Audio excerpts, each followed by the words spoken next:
ഞാൻ നേരത്തെ സമദ് ബ്രോ പറഞ്ഞിരുന്നു. ഞാനൊരു വിശ്വാസിയാണ്. പക്ഷേ നിങ്ങൾ ഫെമിനിസം കുട്ടികളെ പിടിക്കും, അത് പിടിക്കാതെ വലിയ ആളുകൾ നോക്കണമെന്ന് പറഞ്ഞിരുന്നു. ഓക്കെ. അപ്പോൾ ഈ ഫെമിനിസം കുട്ടികളുടെ മുമ്പിലേക്ക് വരുന്നത് കുറച്ച് പ്രശ്നങ്ങൾ അഡ്രസ്സ് ചെയ്തുകൊണ്ടാണ്. അതായത് ഇന്ന പ്രശ്നങ്ങളുണ്ട്, ഇന്ന സ്ത്രീകളെ അടിച്ചപ്പോൾ ഈ പ്രശ്നങ്ങൾ വളരെ ജെനുവിൻ ആയതുകൊണ്ടാണ്. സൊല്യൂഷൻ ഓക്കെ, ഞാൻ അതിന് പറയാൻ കാരണം ഈ പ്രശ്നങ്ങൾ 10-33 വയസ്സുള്ള എന്നെ വരെ കൺവിൻസ് ചെയ്ത് ഞാൻ കുറച്ചാലും ഫെമിനിസ്റ്റാന്ന് പറഞ്ഞ് നടന്നിരുന്നതാണ്. പാട്രിയാർക്കിയാണ് ലോകത്തല്ല പ്രശ്നമെന്ന് ഞാൻ വീട്ടിലൊക്കെ പറയുന്നത്, പിള്ളേരെ വരെ പറഞ്ഞ് പഠിപ്പിക്കുവാറ്. അപ്പോൾ ഞാൻ ചോദിക്കുന്നത്, നിങ്ങളിപ്പോൾ ഫെമിനിസം ഒരു കുട്ടികളുടെ അടുത്തേക്ക് വരുന്ന കുറച്ച് പ്രശ്നങ്ങളുമായിട്ടാണ്. അപ്പം നിങ്ങൾ അതിനെ സ്വാഭാവികമായിട്ടും അതിനെ കൃത്യമായിട്ട് കോഴിക്കോട് നടന്ന പരിപാടി പ്രത്യേകിച്ച് അത് തീ പെർഫോമൻസ് ആയിരുന്നു, അത് പറയാതിരിക്കാൻ പറ്റില്ല സമദ് ബ്രോയുടെ. അപ്പോൾ നിങ്ങൾ അതിനെ അഡ്രസ്സ് ചെയ്യുന്നത് ഇസ്ലാമിലെ സ്ത്രീനെ വെച്ചിട്ടാണ്. അവർ പ്രശ്നം ഉന്നയിക്കുന്നത് മുസ്ലിങ്ങളിലെ സ്ത്രീകളെ പറ്റിയിട്ടാണ്. അപ്പോൾ സമൂഹത്തിൽ നിലനിൽക്കുന്ന സ്ത്രീകളുടെ പ്രശ്നത്തിന് നിങ്ങളൊരു ഇസ്ലാമിലെ സ്ത്രീനെ വെച്ച് അതിനെ എതിർക്കുമ്പോൾ അത് പോയിന്റ് വാലിഡ് ആണ്. പക്ഷെ അത് സമൂഹത്തിലെ സ്ത്രീയായി മാറാത്തത് എന്തുകൊണ്ടാണ്? അല്ലെങ്കിൽ അതിനുവേണ്ടി എന്തെങ്കിലും പ്രവർത്തനങ്ങൾ ചെയ്യുന്നുണ്ടോ? ഇല്ല എന്നാണ് ഞാൻ മനസ്സിലാക്കുന്നത്. അതായത് എൻ്റെ പോയിന്റ് മനസ്സിലായോ? അതായത് സമൂഹത്തിൽ ജെന്യുവനായ ഒരു പ്രോബ്ലത്തിന് അതായത് മുസ്ലിം സ്ത്രീയെ പറ്റിയുള്ള പ്രശ്നത്തിന് നിങ്ങൾ ഇസ്ലാമിലെ സ്ത്രീയെ കൊണ്ട് ആ ഇസ്ലാമിലെ സ്ത്രീ നിലവിൽ ഇന്ത്യയിലെ സിറ്റുവേഷനിൽ ഇപ്പോൾ ഞാൻ ഗൾഫിൽ വർക്ക് ചെയ്ത ആളാണ്. ഗൾഫിൽ ഈ പറഞ്ഞ പ്രശ്നമില്ല. ഇസ്ലാമിലെ സ്ത്രീയും സമൂഹത്തിലെ സ്ത്രീ ഏറെക്കുറെ സെയിമാണ്. അവിടെ നമുക്ക് പോയാൽ അറിയാം. അവിടെ ഇപ്പോൾ സ്ത്രീ, ഇപ്പോൾ നിങ്ങൾ പല വീഡിയോയിലും പറയാറുണ്ട്, കുട്ടികൾ സ്ത്രീക്ക് വേണമെങ്കിൽ ഈ ഭക്ഷണം ഉണ്ടാക്കാന്ന് പറഞ്ഞാൽ അവർക്ക് നിർബന്ധിത ബാധ്യതയല്ല. അവർക്ക് വേണമെങ്കിൽ എന്ത് ചെയ്യുക, ഒരു സെർവൻറ്റിനെ ചോദിക്കാം. ഇതെല്ലാം അവിടെ പ്രാക്ടിക്കലാണ്. അവിടെ എല്ലാ വീട്ടിലും ഓരോ സെർവൻ്റ് ഉണ്ട്, അവർ ചോദിക്കുന്നുണ്ട്, സെർവൻ്റ് വെക്കുന്നുണ്ട്. പക്ഷേ ഇവിടെ സമൂഹത്തിൽ നിലനിൽക്കുന്ന പ്രശ്നങ്ങൾ, മുന്നോട്ട് വെച്ച് വരുന്ന പ്രശ്നങ്ങളെ അത് കൺവിൻസിംഗ് ആണ്, ആർക്കും കൺവിൻസിംഗ് ആണ്, ഏതൊരു സ്ത്രീക്കും കൺവിൻസിംഗ് ആയിട്ടുള്ള വിഷയങ്ങളാണ്. അപ്പോൾ അതിനെതിരെ ഞാൻ പ്രത്യേകിച്ച് ഒന്നും ചെയ്ത് കാണാറില്ല. അതാണ് ഞാൻ പറഞ്ഞത്. അത് എങ്ങനെ കാണുന്നു അല്ലെങ്കിൽ എങ്ങനെ നടക്കുന്നുണ്ടോ ഞാൻ അറിയാത്തതാണോ എന്നറിയില്ല. അതാണ് ഇവിടെ ചോദ്യത്തിന്റെ ഒരു ഭാഗം എന്ന് പറയുന്നത്. ഇസ്ലാമിലെ സ്ത്രീയെ കുറിച്ച് പറഞ്ഞു, ശരിയാണ്, ഇസ്ലാമിൽ സ്ത്രീക്ക് ഒരുപാട് സ്ഥാനങ്ങൾ കൊടുക്കുന്നുണ്ട്. ഇന്നുള്ള പ്രശ്നങ്ങൾക്കുള്ള പരിഹാരം ഒരു പരിധിവരെ ഇസ്ലാമിലേക്ക് മടങ്ങാനാണ്. പക്ഷേ സമൂഹത്തിലുള്ള സ്ത്രീയെക്കുറിച്ച് അല്ലെങ്കിൽ മുസ്ലിങ്ങളിലുള്ള സ്ത്രീകളെ കുറിച്ച് എന്താണ് ചെയ്തത് എന്നുള്ളതാണ് ഇവിടെ നമ്മൾ മനസ്സിലാക്കേണ്ടത്. മുസ്ലിം സൊസൈറ്റി ഇന്നും ഇന്നലെയോ അല്ല, അല്ലെങ്കിൽ ഇത്തരം വിഷയങ്ങളിൽ ഏതെങ്കിലും ഇന്നലെയോ ഇന്നോ തുടങ്ങിയ ഇടപെടലല്ല ഇത്. ഇപ്പോൾ നിങ്ങൾക്ക് ഒരുപക്ഷെ ഓർമ്മ ഉണ്ടാവും, മതത്തിന്റെ ഭാഗമായല്ലാതെ സംസ്കാരത്തിന്റെ ഭാഗമായി മലയാളികൾക്കിടയിലുള്ള ഉണ്ടായിരുന്ന ഏറ്റവും വലിയൊരു സ്ത്രീവിരുദ്ധമായ ഒരു രീതിയാണ് സ്ത്രീധനം എന്ന് പറയുന്നത്. വിവാഹവുമായി ബന്ധപ്പെട്ടുകൊണ്ട് സ്ത്രീധനം വാങ്ങുക അല്ലെങ്കിൽ അത് കൊടുക്കുക, അത്തരമൊരു സമ്പ്രദായം കേരളത്തിന്റെ പ്രത്യേകമായ സാഹചര്യത്തിൽ അത്തരമൊരു സാധനം ഉണ്ടായിരുന്നു.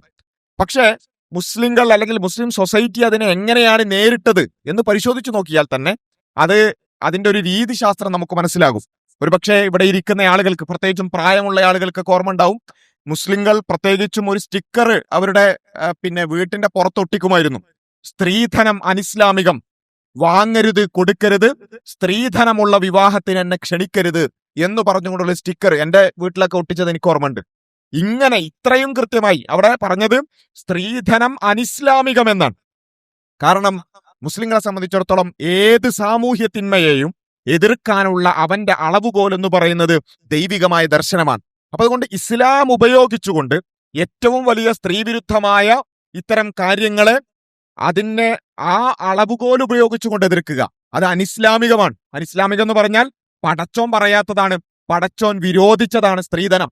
അതുകൊണ്ട് തന്നെ അത് മാനവികതയ്ക്ക് വിരുദ്ധമാണ്, അത് സ്ത്രീ വിരുദ്ധമാണ്. അതുകൊണ്ട് ഞങ്ങൾ ആ പരിപാടിക്കില്ല, അങ്ങനെയുള്ളൊരു കല്യാണത്തിന് ഞങ്ങളെ വിളിക്കരുത്. ഇത് വലിയൊരു മൂവ്മെന്റ് ആയിട്ട് മുസ്ലിങ്ങൾക്കിടയിൽ ഈ മൂവ്മെന്റ് ഉണ്ടായിരുന്നു. ഇത് ഒരു ഉദാഹരണം മാത്രം. അതുപോലെ തന്നെയാണ് മുസ്ലിം പെൺകുട്ടികളുടെ വിദ്യാഭ്യാസം. പൊതുവെ തന്നെ പെൺകുട്ടികൾ വിദ്യാഭ്യാസത്തിലേക്ക് കടക്കുന്നതിനെ തടയുന്ന ഒരു സോഷ്യൽ ആയിട്ടുള്ള ഒരു അവസ്ഥ ഈ കേരളത്തിൽ ഉണ്ടായിരുന്നു. അവിടെ മുസ്ലിം കുട്ടികൾക്ക്, അതിൽ തന്നെ മുസ്ലിം പെൺകുട്ടികൾക്ക് പ്രത്യേകിച്ച് വിദ്യാഭ്യാസം നേടാം, അത് മതത്തിന്റെ ഭാഗമാണ് എന്ന് പറഞ്ഞുകൊണ്ട് ഇവിടെയുള്ള മുസ്ലിം പണ്ഡിതന്മാർ പ്രസംഗിച്ചത് ഖുർആനും ഹദീസും ഉദ്ധരിച്ചുകൊണ്ടാണ്. അപ്പോ ഞാൻ അവസാനിപ്പിക്കുന്നത്, മുസ്ലിം സ്ത്രീകളാകട്ടെ ഇനി മറ്റേത് സ്ത്രീകളാകട്ടെ, ആ സാമൂഹികമായി ഉണ്ടാകുന്ന പ്രശ്നങ്ങൾക്കുള്ള പരിഹാരത്തിനുള്ള അളവുകോലായി നമ്മൾ മനസ്സിലാക്കുന്നത് ദൈവികമായ ദർശനത്തെ തന്നെയാണ്. അതുകൊണ്ടാണ് നമ്മൾ വീണ്ടും എത്രയൊക്കെ ആൻസർ പറഞ്ഞാലും നമ്മൾ അവസാനം എത്തിപ്പെടുന്നത് ഈ ദൈവിക ദർശനം, അതിന്റെ നീതി, അതിന്റെ സർവകാലികത എന്നുള്ളതിൽ തന്നെയായിരിക്കും. കാരണം ഞങ്ങൾ വിശ്വസിക്കുന്നു, സൊസൈറ്റി പല രൂപത്തിൽ പോകും. സ്ത്രീവിരുദ്ധമായ പല കാര്യങ്ങളും സൊസൈറ്റിയിൽ ഉണ്ടാകും, പുരുഷവിരുദ്ധമായ പല ചിന്താഗതികളും പല നിയമങ്ങളും സൊസൈറ്റിയിൽ ഉണ്ടാകും. ഇതിനൊക്കെയുള്ള പരിഹാരം എന്ന് പറയുന്നത് പുരുഷനെയും സ്ത്രീയെയും സൃഷ്ടിച്ച പടച്ചവന്റെ ഗൈഡൻസിലേക്ക് തിരിച്ചു നടക്കുക എന്നുള്ളതാണ്. അതുകൊണ്ട് തന്നെ കേരള മുസ്ലിം സമുദായം അല്ലെങ്കിൽ ഇവിടെയുള്ള സമുദായ നേതാക്കന്മാർ, പണ്ഡിതന്മാർ ഇത്തരം കാര്യങ്ങളെ നേരിട്ടത് ദൈവിക ദർശനത്തെ മുന്നിൽ വെച്ചുകൊണ്ട് തന്നെയാണ്.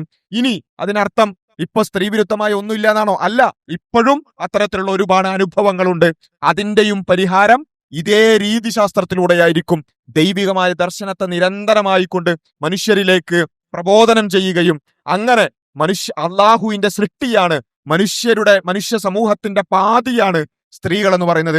ആ പാതിയെ വിസ്മരിച്ചുകൊണ്ട്, ആ പാതിയെ തള്ളിക്കളഞ്ഞുകൊണ്ട്, ആ പാതിയെ അടിച്ചമർത്തിക്കൊണ്ട് ഒരു സൊസൈറ്റിക്ക് മുന്നോട്ട് പോകാൻ പാടില്ല എന്ന ദൈവിക ദർശനത്തെ നിരന്തരം പറയുക എന്നതായിരിക്കണം അതിന്റെ ഒരു രീതിശാസ്ത്രം എന്നുള്ളത് തന്നെയാണ് മനസ്സിലാക്കുന്നത്. ഇവിടെ വ്യക്തമാക്കിയതുപോലെ ഫെമിനിസം അടക്കം ഒരുപാട് ആശയങ്ങൾ, ഈ ഫെമിനിസം മാത്രമല്ല, സകല ആശയങ്ങൾ ഒരു സമൂഹത്തോട് ആശയവിനിമയം തുടങ്ങുന്നത് ആ സമൂഹം അപ്പോൾ അനുഭവിക്കുന്ന ചില പ്രശ്നങ്ങളെ പറ്റി സംസാരിച്ചുകൊണ്ടാണ്. അല്ലെങ്കിൽ സമൂഹത്തിൽ നിലനിൽക്കുന്ന ചില പ്രശ്നങ്ങൾ എടുത്തു കാണിച്ചുകൊണ്ട് ആ പ്രശ്നങ്ങൾക്കുള്ള പരിഹാരമായിട്ടാണ് പല ആശയം മുന്നോട്ട് വരുന്നത്. ഫെമിനിസം മാത്രമല്ല, LGBT ആണെങ്കിലും കമ്മ്യൂണിസ്റ്റ് പോലത്തെ ആശയങ്ങളാണെങ്കിലും പൊളിറ്റിക്കലാണെങ്കിലും ഇത്തരത്തിലുള്ള അവകാശവുമായി ബന്ധപ്പെട്ട ഏതെങ്കിലും സെക്റ്റിനെ പറ്റി പറയുന്ന, ഏതെങ്കിലും വിഭാഗത്തെ പറ്റി പറയുന്ന അത്തരം ആശയങ്ങളാണെങ്കിലും ഒക്കെ പ്രശ്നങ്ങളെ ചൂണ്ടിക്കാണിച്ചുകൊണ്ടാണ് അവർ മുന്നോട്ട് വരിക. നമ്മൾ പറയുന്നത് വെച്ചാൽ ഈ പ്രശ്നങ്ങളില്ല എന്നല്ല, ഒരിക്കലും അങ്ങനെ പറയുന്നില്ല. ഇവിടെ കേരളത്തിൽ അതിന് മുസ്ലിം സ്ത്രീ ആണെങ്കിലും അത് ഹൈന്ദവ സ്ത്രീ ആണെങ്കിലും ക്രൈസ്തവ സ്ത്രീ ആണെങ്കിലും അവർ സാംസ്കാരികമായ ഒരുപാട് പ്രശ്നങ്ങൾ അനുഭവിക്കുന്നുണ്ട്, ഒരു സംശയം അതിലില്ല. സാംസ്കാരികമായ ഒരുപാട് ബുദ്ധിമുട്ടുകളിലൂടെ അവർ കടന്നു പോകുന്നുണ്ട്. സ്ത്രീ ചെയ്യേണ്ടാത്ത അല്ലെങ്കിൽ സ്ത്രീക്കുമേൽ അനിവാര്യ ബാധ്യതയായി വരേണ്ടാത്ത പല കാര്യങ്ങളും അനിവാര്യ ബാധ്യതയായിട്ട് അവർ ഏറ്റെടുക്കേണ്ടി വരുന്നുണ്ട്, നിർബന്ധിത ബാധ്യതയായിട്ട് അവർ ചെയ്യേണ്ടി വരുന്നുണ്ട്. അത് മതം പറയാത്തതാണ്. അതിൽ ഒരുപാട് വിഷയങ്ങളിൽ മതം അവർക്കുമേൽ ഒരു കാർക്കശ്യവും വെക്കാത്തതാണ്, അല്ലെങ്കിൽ മതം അവർക്കുമേൽ ഒരു നിബന്ധനയായോ നിയമമായിട്ടോ വെക്കാത്തതാണ്. എന്നിട്ടും എന്തുകൊണ്ട് ഇപ്പോൾ ഇസ്ലാമിനെ എടുത്താൽ ഇസ്ലാം അത്തരത്തിൽ ഒരിക്കലും ഒരു സ്ത്രീയോട്, ഇപ്പോൾ നേരത്തെ സൂചിപ്പിച്ചതുപോലെ തന്നെ ഒരു സ്ത്രീക്ക് തൻ്റെ ഭർത്താവിനോട് അല്ലെങ്കിൽ തൻ്റെ ഇണയോട് ആ തരത്തിൽ സാമ്പത്തികമായി അവർക്ക് ശേഷിയുണ്ടെങ്കിൽ ഒരു സർവഞ്ചനെ ചോദിക്കുന്നത് കൊണ്ട് ഇസ്ലാമിൽ ഒരു പ്രശ്നമില്ല എന്ന് മാത്രമല്ല, ഇസ്ലാം അതിനെ അംഗീകരിക്കുന്നതും പ്രൊമോട്ട് ചെയ്യുന്നതുമാണ്. അല്ലെങ്കിൽ ഇനി വീട്ടിൽ സ്ത്രീയും പുരുഷനും ഒരേപോലെ ലഭ്യമായ ഒരു അവസ്ഥയാണ് ഒരു വീടകങ്ങൾക്കുള്ളിലുള്ളെങ്കിൽ ആ വീട്ടിലെ ജോലി ഒരിക്കലും ഒരു സ്ത്രീയുടെ മുകളിൽ വരുന്നില്ല. അല്ലെങ്കിൽ ഇസ്ലാം അങ്ങനെ സ്ത്രീ ചെയ്യേണ്ട ഒരു ജോലിയാണെന്ന് പറയുന്നില്ല. പക്ഷെ പലരും അത് മതമായി തെറ്റിദ്ധരിച്ചിട്ടുണ്ട്.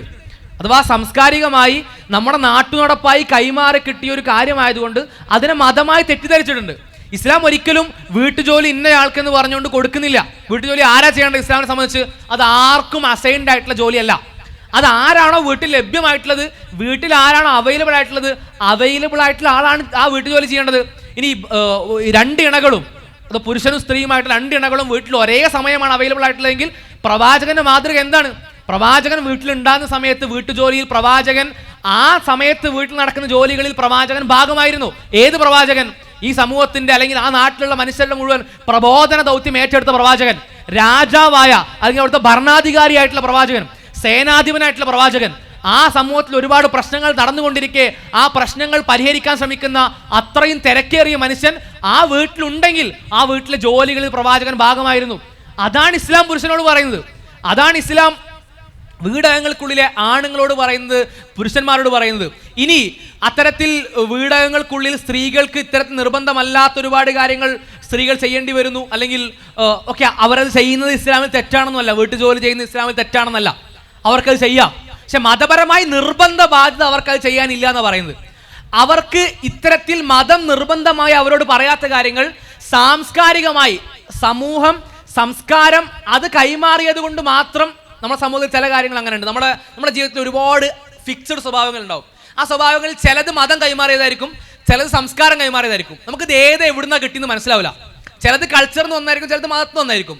നമ്മുടെ വിചാരം എല്ലാം മതമാണെന്നാ, എല്ലാം മതത്തിന്റെ നിയമങ്ങളാണെന്നാണ്. ഒരിക്കലും ഇത് പാടില്ല. അതുകൊണ്ടാണ് ഇസ്ലാം പറയുന്നത്, നിങ്ങൾ പ്രമാണങ്ങൾ പഠിക്കണം, നിങ്ങൾ ചിന്തിക്കണം. അത് ആരെങ്കിലും പ്രമാണം പഠിച്ച് നമുക്ക് എപ്പോഴെങ്കിലും ഏതെങ്കിലും രീതിയിൽ പറഞ്ഞു തരുന്നത് എങ്ങനെയെങ്കിലും കേട്ട് മനസ്സിലാക്കി ജീവിക്കാന്നുള്ളതല്ല. ഇനി പണ്ഡിതന്മാരോട്, അറിവുള്ളവരോട് ഓരോ വിഷയത്തിലെയും മതപരമായ ഫത്വകൾ ചോദിക്കണം, മതം പഠിക്കാൻ ശ്രമിക്കണം. അങ്ങനെയാണ് മതം മനസ്സിലാക്കേണ്ടത്. സാംസ്കാരികമായും എല്ലാ നിലക്കും കൈമാറി കിട്ടിയ എല്ലാ കാര്യങ്ങളും കൂടെ പേറാൻ ശ്രമിച്ച് അതിനെല്ലാം മതമായിട്ട് വായിക്കുമ്പോൾ സ്വാഭാവികമായിട്ടും ഇത്തരം പ്രശ്നങ്ങൾ ഉണ്ടാവും. ആ പ്രശ്നങ്ങൾക്കിടയിലാണ് മതത്തിന്റെ പരിഹാരം വളരെ വാലിഡാണ്. ഇസ്ലാം ഒരിക്കലും പറയുന്നില്ല ഒരു സ്ഥലത്തേക്ക് ഇസ്ലാം വന്നു കഴിഞ്ഞാൽ അവിടെയുള്ള സകല കാലവും ആ മനുഷ്യരിൽ ആ ഇസ്ലാം അതുപോലെ നിലനിൽക്കുന്നു പറയുന്നില്ല. ഈവൻ ഇസ്ലാമിന്റെ അടിസ്ഥാന ആശയമായിട്ടുള്ള തൗഹീദ് അല്ലെങ്കിൽ ഏകദൈവ വിശ്വാസം പോലും കളങ്കപ്പെടുന്നാണ് പറയുന്നത്. പ്രവാചകന്റെ അനുയായികളിൽ ഏറ്റവും ഉത്തമനായിട്ടുള്ള അല്ലെ ഏറ്റവും മുൻപന്തിയിലുള്ള അബൂബക്കർ റളിയല്ലാഹു അൻഹു ഒരു ഉദാഹരണം പറയുന്നുണ്ട്. കറുപ്പുള്ള അത്രയും ഇരുട്ടുള്ള അമാവാസിയുടെ രാത്രിയിൽ ഒരു കറുത്ത നിറത്തിലുള്ള ഒരു പാറയ്ക്ക് മുകളിൽ ഒരു കറുത്ത ഉറുമ്പ് എങ്ങനെയാണോ അരിച്ചു വരുന്നത്, അതുപോലെ നിങ്ങളുടെ ജീവിതത്തിലേക്ക് ദൈവത്തിൽ പങ്കുചേർക്കുന്ന സ്വഭാവം കടന്നു വരുന്നത് അദ്ദേഹം പറയുന്നുണ്ട്. ഇസ്ലാം പറയുന്ന ആദ്യ വിശ്വാസമാണ് തൗഹീദ്. ആദ്യ വിശ്വാസമാണ്. ഇസ്ലാം തുടങ്ങുന്നത് ഏകദൈവ വിശ്വാസം എന്നാണ്. അതുപോലും കളങ്കം വരും മുസ്ലിങ്ങളിൽ, അതുപോലും കളങ്കം വരും, ഒരു സംശയമില്ല. പടച്ചവൻ നമ്മളോട് പ്രാർത്ഥിക്കാൻ പറഞ്ഞ പ്രാർത്ഥനകളിൽ ഒന്നെന്താണ്? അല്ലാഹുമ്മ യാ മുഖല്ലിബൽ ഖുലൂബ്, ഹൃദയങ്ങളെ മാറ്റുന്ന റബ്ബേ, എന്റെ ഹൃദയത്തെ നീ സബ്ബിത് ഖൽബി അലാ ദീനിക്, അല്ലെങ്കിൽ സബ്ബിത് ഖുലൂബന അലാ ദീനിക്, നിന്റെ മതത്തിൽ എന്റെ ഹൃദയത്തെ, ഞങ്ങളുടെ ഹൃദയത്തെ നിലനിർത്തണേ. അഥവാ ഹൃദയം മാറും, സ്വഭാവം മാറും, സംസ്കാരം മാറും. അതും നാട്ടിലുള്ള പല ആളുകളുടെയും സ്വഭാവത്തിൽ നിന്ന് നമ്മുടെ സ്വഭാവങ്ങളിലേക്ക് പല സ്വഭാവങ്ങളും കടന്നു കയറും. അതിൽ പലതും ഒരു കുഴപ്പമില്ലാത്ത സ്വഭാവങ്ങളായിരിക്കും. ഇപ്പൊ നമ്മൾ കേരളീയരാണ്. കേരളീയരുടെ ഒരുപാട് പ്രകൃതം നമുക്കുണ്ട്. ആ പ്രകൃതങ്ങളിൽ ഒരു കുഴപ്പമില്ലാത്ത പ്രകൃതങ്ങൾ ഒരുപാടുണ്ട്. എന്നാൽ കുഴപ്പമുള്ള പ്രകൃതങ്ങൾ ഉണ്ടെങ്കിൽ, അതിൽ മതം വേറൊരു കാര്യം പറയുന്നുണ്ടെങ്കിൽ, ആ പ്രകൃതം മാറ്റേണ്ടത് നമ്മുടെ ഉത്തരവാദിത്തമാണ്. എന്താ ഇസ്ലാം പറയുന്നത് അറിയോ? ആ സമൂഹം അത്തരത്തിൽ മതത്തിന്റെ അടിസ്ഥാനത്തിൽ നിന്ന്, മതത്തിന്റെ മൂല്യത്തിൽ നിന്ന്, മതത്തിന്റെ ഏറ്റവും കോർ പോയിന്റിൽ നിന്ന് വ്യതിചലിക്കുന്നുണ്ടെങ്കിൽ, ആ വ്യതിചലനത്തെ മാറ്റുമ്പോൾ, ആ വ്യതിചലിക്കുന്ന സമയത്ത് അടിസ്ഥാനപരമായിട്ട് ഒരുപാട് ആളുകൾക്ക് അവകാശങ്ങൾ നിഷേധിക്കപ്പെട്ടേക്കാം. മതം പറയുന്ന വാല്യൂവിന്റെ കോറിൽ നിന്ന് മനുഷ്യർ മാറിപ്പോകുന്നുണ്ടെങ്കിൽ സ്വാഭാവികമായിട്ടും അതിന്റെ സ്റ്റേക്ക് ഹോൾഡേഴ്സ് ആയിട്ടുള്ള ഈ സമൂഹത്തിലെ മനുഷ്യരിൽ പല ആളുകൾക്കും പല അവകാശങ്ങളും നിഷേധിക്കപ്പെട്ടേക്കാം. ആ അവകാശങ്ങൾ തിരിച്ചെടുക്കണമെങ്കിൽ, ധർമ്മം സ്ഥാപിക്കപ്പെടണമെങ്കിൽ എന്താ ചെയ്യേണ്ടത്? പുതിയ മനുഷ്യനിർമ്മിതമായ ഒരു ആശയം കൊണ്ടുവന്ന് അവിടെ നമ്മൾ പരിഹാരം കണ്ടെത്താൻ ശ്രമിക്കുകയാണോ വേണ്ടത്? ഒരിക്കലും അല്ല. അവിടെയാണ് മതം പറയുന്നത് ഫൈൻ തനാസഅതും ഫീ ഷൈഇൻ ഫറുദ്ദുഹു ഇലല്ലാഹി വറസൂൽ. നിങ്ങൾക്ക് അത്തരത്തിൽ ഒരു വിഷയത്തിൽ അഭിപ്രായ വ്യത്യാസമുണ്ട്, ഭിന്നതയുണ്ട്, സംശയമുണ്ടെങ്കിൽ ഫറുദ്ദുഹു ഇലല്ലാഹി വറസൂൽ, നിങ്ങൾ ദൈവത്തിലേക്ക് മടങ്ങുക, പ്രവാചകനിലേക്ക് മടങ്ങുക. അവിടെ ഒരു സ്ത്രീ ആക്ച്വലി പ്രശ്നം അനുഭവിക്കുന്നുണ്ട്. എന്താ പരിഹാരം? ആ പരിഹാരം എന്ന് പറഞ്ഞാൽ യഥാർത്ഥമായ മതത്തിലേക്ക് മടങ്ങലാണ്. ഇനി ഫെമിനിസ്റ്റിലേക്ക് മടങ്ങാനുള്ള പ്രശ്നം എന്താണ്? നേരത്തെ പറഞ്ഞതുപോലെ തന്നെ പ്രശ്നമുണ്ട്, എല്ലാവരും അംഗീകരിക്കുന്ന പ്രശ്നങ്ങളുണ്ട്. ആ പ്രശ്നങ്ങൾക്ക് ഫെമിനിസം കൊടുക്കുന്ന പരിഹാരം എന്താണ്? ആ പ്രശ്നങ്ങൾക്ക് ഫെമിനിസം കൊടുക്കുന്ന പരിഹാരം ഫെമിനിസം അല്ല, LGBTQ അല്ല, സകല മനുഷ്യനിർമ്മിത ആശയങ്ങളും മനുഷ്യന്റെ പ്രശ്നങ്ങളെ കണ്ട് അതിന് പരിഹാരങ്ങൾ നിർദ്ദേശിക്കാൻ ശ്രമിക്കുന്ന വേളയിൽ അവിടെ സംഭവിക്കുന്ന കാര്യം ആ പ്രശ്നത്തേക്കാൾ വലിയ പ്രശ്നം അവിടെ ഉടലെടുക്കുന്നതാണ്. താൽക്കാലികമായ ചില പരിഹാരങ്ങളിൽ നിന്ന് അത് നിലനിൽക്കുന്ന പ്രശ്നത്തേക്കാൾ വലിയ പ്രശ്നത്തിലേക്ക് എത്തിക്കുന്നതാണ്. ചെറിയൊരു ഉദാഹരണം മാത്രം പറയാം. ലിവിങ് ടുഗദർ എന്ന് പറയുന്ന സംവിധാനമുണ്ട്. ആ സംവിധാനം നിർദ്ദേശിക്കപ്പെടുന്നത് കല്യാണത്തിനുള്ള, വിവാഹത്തിനുള്ള ഓൾട്ടർനേറ്റീവ് ആയിട്ടാണ്. പലപ്പോഴും പറയപ്പെടാറുള്ളത് വിവാഹത്തിലൊരു സ്ത്രീക്ക് ആ പീഡനങ്ങൾ അനുഭവിക്കുന്ന സമയത്ത്, ഗാർഹിക പീഡനങ്ങൾ അനുഭവിക്കുന്ന സമയത്ത്, ഡൊമസ്റ്റിക് വയലൻസിന് അവർ ഇരയാകുന്ന സമയത്ത് അവർക്ക് ആ വിവാഹം എന്നുള്ള സംവിധാനത്തിന് ഇറങ്ങിപ്പോകാൻ ഭയങ്കര പ്രയാസമാണ്. കാരണം വിവാഹം ഒരു കരാറിൽ നിൽക്കുന്നതാണ്. അവിടെ ഉപ്പയുണ്ട്, ഉമ്മയുണ്ട്, കുടുംബങ്ങളുണ്ട്. അപ്പൊ ഈ കരാറിൽ നിന്നും ഗാർഹിക പീഡനം അനുഭവിക്കുന്ന സ്ത്രീക്ക് ഇറങ്ങിപ്പോരാൻ പ്രയാസമാണ്. ഇവൾ എത്ര ബുദ്ധിമുട്ടിച്ചാലും ഇറങ്ങിപ്പോകില്ല എന്നുള്ള ഉറപ്പുകൊണ്ട് ഭർത്താവ് അവളെ പരമാവധി ഉപദ്രവിക്കും. അപ്പൊ അങ്ങനെ ഉപദ്രവിക്കുന്നത് കൊണ്ടാണ് ഗാർഹിക പീഡനം, ഡൊമസ്റ്റിക് വയലൻസ് സ്ത്രീകളിൽ കൂടുന്നത്. അഥവാ വിവാഹം എന്ന കരാറാണ്. ഈ കരാറിൽ കുടുംബങ്ങളും മറ്റു മനുഷ്യരും ഒക്കെ ഇടപെട്ടത് കൊണ്ടാണ്, ഡിവോഴ്സ് എന്ന് പറയുന്ന പ്രക്രിയ കുറച്ച് കോംപ്ലക്സ് ആയതുകൊണ്ടാണ് ഗാർഹിക പീഡനം കൂടുന്നത് എന്നൊരു വാദമുണ്ട്. ആ വാദത്തിന്റെ റിസൾട്ടാണ് എന്ത്? അങ്ങനെയാണെങ്കിൽ ആ കരാർ ഒഴിവാക്കാം, സ്ത്രീയും പുരുഷനൊപ്പം താമസിച്ചോട്ടെ. കരാറില്ല, അവിടെ രണ്ട് കുടുംബങ്ങളില്ല, മറ്റു മനുഷ്യരില്ല, അനൗൺസ്മെന്റ് ഇല്ല, അവിടെ എന്തെങ്കിലും എഗ്രിമെന്റ് ഇല്ല, രണ്ട് മനുഷ്യരൊപ്പം താമസിച്ചോട്ടെ. അങ്ങനെയാണെങ്കിൽ സ്ത്രീക്ക് ഗാർഹിക പീഡനം അനുഭവിക്കുന്ന സമയത്ത് എന്ത് ചെയ്യാം? അവൾക്ക് സ്വതന്ത്രമായി സ്വന്തം തീരുമാനം എടുത്തിട്ട് ആ ബന്ധത്തിൽ നിന്ന് ഇറങ്ങിപ്പോരാം. നല്ല തീരുമാനം നമുക്ക് തോന്നും സ്വാഭാവികമായിട്ടും. മനുഷ്യനിർമ്മിതമായിട്ടുള്ള ആശയങ്ങളുടെ പ്രശ്നമാണ്. അത് പരിഹാരത്തെ പറ്റി സംസാരിക്കുമ്പോൾ മികച്ച പരിഹാരമായിട്ട് നമുക്ക് അനുഭവപ്പെടും. ആ പരിഹാരത്തിന്റെ ആക്ച്വൽ കണ്ടീഷനിലേക്ക് പോയി നോക്കിയാൽ ഈ പറഞ്ഞ പരിഹാരം എല്ലാവർക്കും മികച്ച പരിഹാരമായിട്ട് തോന്നിയിട്ടുണ്ടാവും സ്വാഭാവികമായിട്ടും. ആ സ്ത്രീ ഉദ്ധരിക്കപ്പെട്ടു, സ്ത്രീ ഭയങ്കരമായിട്ട് മുന്നേറി, അവൾക്ക് ഒറ്റയ്ക്ക് ഇറങ്ങിപ്പോരാനുള്ള അവകാശം കിട്ടി. പക്ഷെ കണക്കുകളെടുത്ത് പരിശോധിച്ചാൽ അമേരിക്കൻ സൊസൈറ്റിയിൽ വിവാഹവും ലിവിങ് ടുഗദർ രണ്ടും മിക്സ്ഡ് ആയിട്ട് കാണുന്ന സമൂഹമാണ്. അവിടുത്തെ ചില പഠനങ്ങൾ പറയുന്നത് വിവാഹത്തിലുള്ള ഗാർഹിക പീഡനം ഒഴിവാക്കാൻ വേണ്ടിയിട്ടാണ് നമ്മൾ ലിവിങ് ടുഗദർ കൊടുക്കുന്നത് കേട്ടോ. ഇനി കണക്കുകൾ പരിശോധിക്കുമ്പോൾ വിവാഹത്തിലുള്ള ഗാർഹിക പീഡനങ്ങളുടെ എണ്ണം 1017 ആണെങ്കിൽ ഈ ലിവിങ് ടുഗദറിലുള്ള ഗാർഹിക പീഡനങ്ങളുടെ എണ്ണം 1060 63 64. അഥവാ ഈ 17 എന്നുള്ള സംഖ്യ 60 മാറി. എന്തൊന്ന് പരിഹരിക്കാനാണോ ശ്രമിച്ചത് അതിന്റെ എണ്ണം 3 ഇരട്ടിയായിട്ട് കൂടി. എന്തേ കാരണം? കേരളത്തിൽ വരെ 2022 ഈ ലിവിങ് ടുഗദറുമായിട്ട് ബന്ധപ്പെട്ട്, ലിവിങ് ടുഗദർ ഗാർഹിക പീഡനങ്ങളുമായി ബന്ധപ്പെട്ട് 3 or 4 കേസുകൾ റിപ്പോർട്ട് ചെയ്യപ്പെട്ടിരുന്നു. വളരെ കുറവ് മാത്രം ലിവിങ് ടുഗദർ ബന്ധങ്ങളിലെ ഈ കേരളത്തിൽ. എന്താ കാരണം? അതിന്റെ റീസൺ എന്താ? നമ്മൾക്കറിയാത്ത പല കാര്യങ്ങളും ഈ ബന്ധങ്ങളുടെ ഇടയിൽ ഉണ്ട് എന്നുള്ളതാണ്. നേരത്തെ പറഞ്ഞതുപോലെ ഒരു കരാർ ഉണ്ടാകുന്നു, സ്ത്രീക്ക് ഗാർഹികപീഡനം അനുഭവിക്കുന്ന സമയത്ത് സ്ത്രീ ഇറങ്ങിപ്പോകാൻ താല്പര്യപ്പെടുന്നു, അപ്പോൾ ഇറങ്ങിപ്പോകാനുള്ള വിൻഡോ തുറക്കുന്നു, അപ്പോൾ ഇറങ്ങിപ്പോകുന്നു. അങ്ങനെയല്ല വിവാഹവും ലിവിംഗ് ടുഗദറും പ്രവർത്തിക്കുന്നത്. ഇവിടെ ലിവിംഗ് ടുഗദറിലുള്ള പ്രത്യേകത എന്ന് പറഞ്ഞാൽ ഒരു പുരുഷൻ ഒരു സ്ത്രീയെ ഉപദ്രവിക്കുകയാണെങ്കിൽ ആ സ്ത്രീക്ക് അവിടെ ഗാർഡിയനായിട്ട് സ്വാഭാവികമായിട്ടും എല്ലാവരും അംഗീകരിക്കുന്ന കാര്യമാണെന്ന് വിചാരിക്കുന്നു.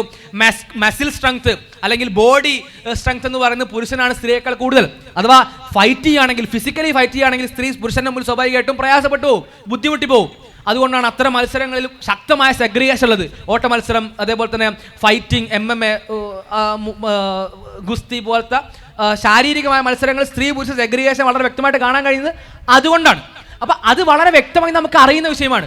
അവിടെ സ്ത്രീക്ക് ബുദ്ധിമുട്ടിക്കപ്പെട്ടാൽ, സ്ത്രീ പീഡിപ്പിക്കപ്പെട്ടാകുമ്പോൾ, അല്ലെങ്കിൽ സ്ത്രീ ഗാർഹികമായിട്ടുള്ള ബുദ്ധിമുട്ട് അനുഭവിക്കുന്ന സമയത്ത് അവൾക്ക് അവിടെ ചോദിക്കാൻ ആരുമില്ല. കാരണം അവളും ഇവനും തമ്മിലുള്ള ബന്ധത്തിന് അവിടെ മോഡറേറ്റ് ചെയ്യാൻ ആരും ഉണ്ടായിരുന്നില്ല. ആ കരാറിന്റെ ഭാഗമായിട്ട് മറ്റൊരു അതോറിറ്റി ഉണ്ടായിട്ടില്ല. ആ കരാറിനെ ഹോൾഡ് ചെയ്യാൻ വേറെ ആരുമില്ല. അഥവാ ആ കരാറുമായി ബന്ധപ്പെട്ട് അവകാശങ്ങൾ ചോദിക്കാനോ ന്യായീകരണങ്ങൾ ചോദിക്കാനോ അല്ലെങ്കിൽ അവിടെ നടക്കാത്ത നീതിയെ പറ്റി സംസാരിക്കാനോ അവിടെ ആരും വരുന്നില്ല. ഇസ്ലാമിലെ വലി എന്ന് പറയുന്ന സംവിധാനം അവിടെയാണ് വാലിഡ് ആകുന്നത്. ഇസ്ലാമിൽ ഒരു വിവാഹബന്ധം നടക്കുന്നത് പുരുഷനും സ്ത്രീയുടെ വലിയുമായിട്ടുള്ള കരാറിലൂടെയാണ് തുടങ്ങുന്നത്. എന്താ കാരണം? ആ വലി എന്താ അവിടെ നിൽക്കാനുള്ള കാരണം? ആ വലി എന്ന് പറഞ്ഞാൽ ഈ സ്ത്രീയുടെ പ്രൊട്ടക്ഷന് വേണ്ടി നിൽക്കുന്ന ആളാണ്. അഥവാ ഈ സ്ത്രീയുടെ ഉപ്പയാണ് ആ വലിയ പ്രാഥമികമായിട്ട്, അല്ലെങ്കിൽ ഏറ്റവും അടുത്ത മറ്റേതെങ്കിലും ബന്ധു. ആ ഉപ്പ എന്ന് പറയുന്ന, ആ വലിയ എന്ന് പറയുന്ന ആ സ്ഥാനം എന്തിനാണുള്ളത്? ഈ പുരുഷൻ അത് മറ്റൊരാളാണ്. എത്രയൊക്കെ പറഞ്ഞാലും വിവാഹം കഴിച്ചു കൊടുക്കുന്നത് ഇതുവരെ ഭയങ്കരമായി ബന്ധമില്ലാത്ത ആളുകൾക്കാവാം, മേ ബി മറ്റൊരാളാണ്. അവരിലേക്ക് തൻ്റെ മകളെ വിടുമ്പോൾ, തൻ്റെ സഹോദരിയെ അവരുടെ കൂടെ ജീവിക്കാൻ വിടുമ്പോൾ ഇപ്പുറത്ത് ഇതേപോലെ മസിൽ സ്ട്രെങ്ത് ഉള്ള, ഇതേപോലെ വിഷയങ്ങൾ കൈകാര്യം ചെയ്യാൻ കഴിയുന്ന ആളുകളുമുണ്ട്.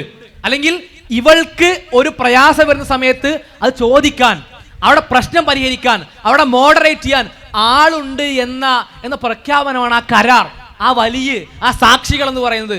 ആ കരാറില്ലായ്മ ഈ പ്രശ്നങ്ങൾക്ക് ഒരു അതോറിറ്റിയും ഇല്ലാത്ത അവസ്ഥയിലേക്ക് എത്തിക്കാം. മാത്രമല്ല, ചില ആൾക്കാരുടെ വിചാരം എന്ന് പറഞ്ഞാൽ ലിവിംഗ് ടുഗദർ സ്ത്രീക്ക് വേണ്ടി ഒരുക്കപ്പെട്ട സംവിധാനമാണ്. കാരണം എന്താ? അവിടെ സ്ത്രീക്ക് ഇറങ്ങിപ്പോകാലോ. സ്ത്രീക്ക് മാത്രമല്ല ഇറങ്ങിപ്പോകാൻ പറ്റുക, പുരുഷനും ഇറങ്ങിപ്പോകാം.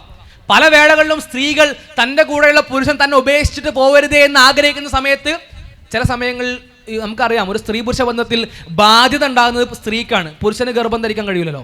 ബാധ്യത ഉണ്ടാകുന്നത് സ്ത്രീക്കാണ്.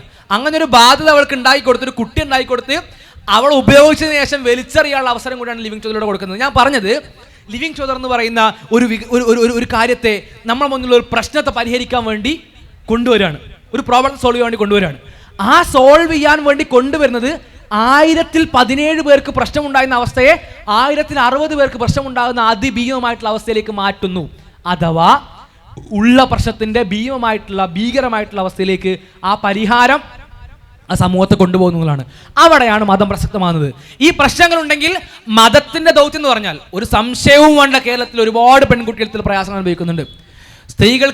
സ്ത്രീകൾക്ക് ഭർത്താവിൻ്റെയോ ഉപ്പയുടെയോ സമ്പത്തിൽ ഒരവകാശവുമില്ല, അവർ ഔദാര്യം പോലെ അത് വാങ്ങേണ്ടവരാണ് എന്ന് വിചാരിക്കുന്ന ഒരുപാട് പുരുഷന്മാർ ഇവിടെ ഉണ്ട്. തെറ്റാണ്, മതപരമായി തെറ്റാണ്. അവർക്ക് കൂടി അവകാശപ്പെട്ട സ്വത്താണ്. ഒരിക്കലും സ്ത്രീ അധ്വാനിക്കുകയോ സ്ത്രീക്ക് അനന്തരം ലഭിക്കുകയോ ചെയ്ത സ്വത്തിൽ പുരുഷനൊരു അവകാശമില്ല. എന്നാൽ പുരുഷന്റെ സ്വത്തിൽ സ്ത്രീക്ക് അവകാശമുണ്ട്. സ്ത്രീയോട് എങ്ങനെ പെരുമാറണമെന്ന് വ്യക്തമായിട്ട് അറിയാത്ത ആളുകളുണ്ട്. എന്താണ് പരിഹാരം? പ്രമാണത്തിലേക്ക് മടങ്ങുക, ഫറുദ്ദൂഹു ഇലല്ലാഹി വറസൂൽ, ദൈവത്തിലേക്ക് മടങ്ങുക, അവൻ്റെ ആശയത്തിലേക്ക് മടങ്ങുക. മനുഷ്യന്റെ പരിമിതമായ യുക്തി, പരിമിതമായ അറിവ് അത് പരിഹരിക്കാൻ ശ്രമിച്ചാൽ ഉള്ള പ്രശ്നത്തേക്കാൾ വലിയ പ്രശ്നങ്ങളാണ് നേരത്തെ ലിവിംഗ് ടുഗദറിന്റെ വിഷയം പറഞ്ഞതുപോലെ സംഭവിക്കുക എന്നുള്ളതാണ്.